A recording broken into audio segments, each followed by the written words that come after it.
bonsoir à tous. Bonsoir. Bonsoir Gaëtan. On a tout l'honneur de t'accueillir dans notre comment je vais dire, petite émission qu'on va dire régionale, qui concerne toute information, tout problème de jeunesse, tout objectif de jeunesse. Donc on essaye de faire de notre mieux pour aller vers la jeunesse, pour essayer de voir ce que vraiment a besoin. Et aussi on fait découvrir à notre ville naméroise, ou on peut dire aussi à notre province, notre jolie province naméroise. Et on a choisi en fait d'accueillir aujourd'hui Gaëtan. Et Gaëtan, c'est comment je vais dire, Gaëtan, c'est une personne que j'ai connue au stade de rugby. Donc, c'est un joueur de rugby. Bonsoir Gaëtan, est-ce que tu peux nous présenter un petit peu, te présenter Voilà, on s'est connus justement au rugby, donc je joue en loisir au rugby, je suis en équipe 2, je suis pas un grand joueur, mais voilà, je m'investis dans le club, etc. Et on s'est connus parce que voilà, il fait ses vidéos et on discutait donc de vidéos. Et il s'avère que j'ai passé ma licence drone là il y a un mois et demi, 2 mois. Il y a à peu près 2 mois voilà. Que tu m'avais contacté, tu m'as dit voilà, je te laisse parler. Exactement, j'ai passé l'examen pratique et théorique à ce moment-là. Bon, entre temps maintenant j'ai reçu la licence papier, etc. Et j'ai déjà passé les cours, etc. au mois de juin. Ouais. Et donc ça m'intéressait peut-être de faire des plans drone pour les vidéos. Voilà, et donc on a commencé à discuter là-dessus et voilà, il m'a demandé de faire une vidéo. Est-ce que tu peux nous expliquer un petit peu ce que ça peut dire exactement le drone et expliquer aux gens drone, c'est pas juste des vidéos et des photos, donc il y a plusieurs activités que je fais autour du drone. Donc je fais des photos pour des agences immobilières, je fais aussi des photos vidéos d'événements, même des mariages, etc. J'ai des partenariats avec des photographes où je vais avec eux sur l'événement et moi je leur fais des plans ou des vidéos ou des photos du mariage, etc. parce que eux n'ont pas les licences. Et l'autre partie, c'est tout ce qui est photogrammétrie et tout ce qui est mapping. Ça c'est plutôt ma question, de quoi tu interviens. Moi, ce que je veux savoir en premier, c'est que tu nous expliques un petit peu, c'est quoi les faits que tu fasses cette passion, que je veux dire que comment est-ce que j'en suis arrivé là, comment tu es arrivé là, et tu nous expliques un petit peu ce que ça présente pour toi.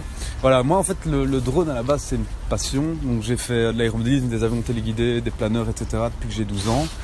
Et j'ai commencé il y a les avions, ça commençait un peu à m'ennuyer, c'est limité à des clubs d'aéromodélisme, et donc c'est des carrés dans le ciel, les petites figures, etc.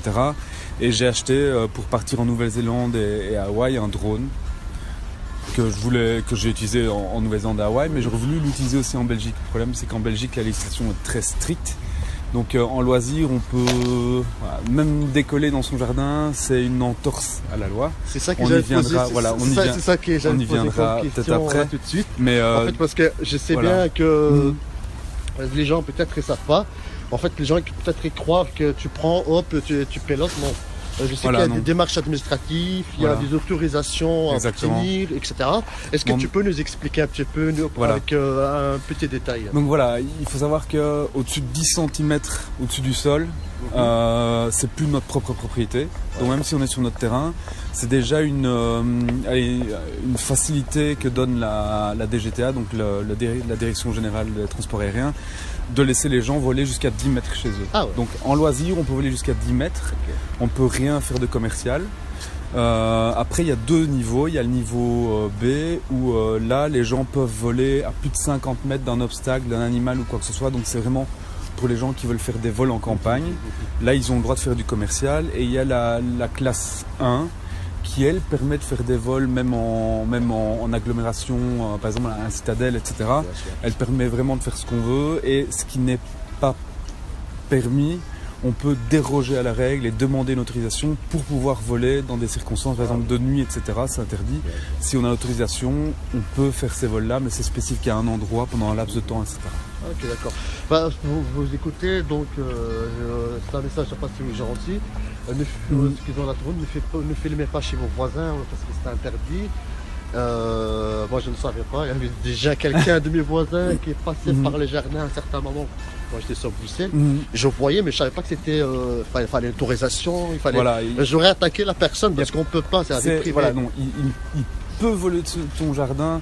Donc toi, tu n'as rien le droit de dire parce que c'est pas vraiment ta propriété. Ouais. Par contre, il en fait une autre règle qui est le respect de la vie privée. Voilà, c'est ça. Donc là, il a filmé ton image, tu es reconnaissable, ou ta maison, un bien qui t'appartient est reconnaissable. À partir de là, il est en entorse et là tu peux l'attaquer sur un non-respect de la vie privée, mais pas sur le fait que lui vole, parce que ça, c'est à part la police, c'est une constatation, il n'y a pas vraiment de choses qu'on puisse faire.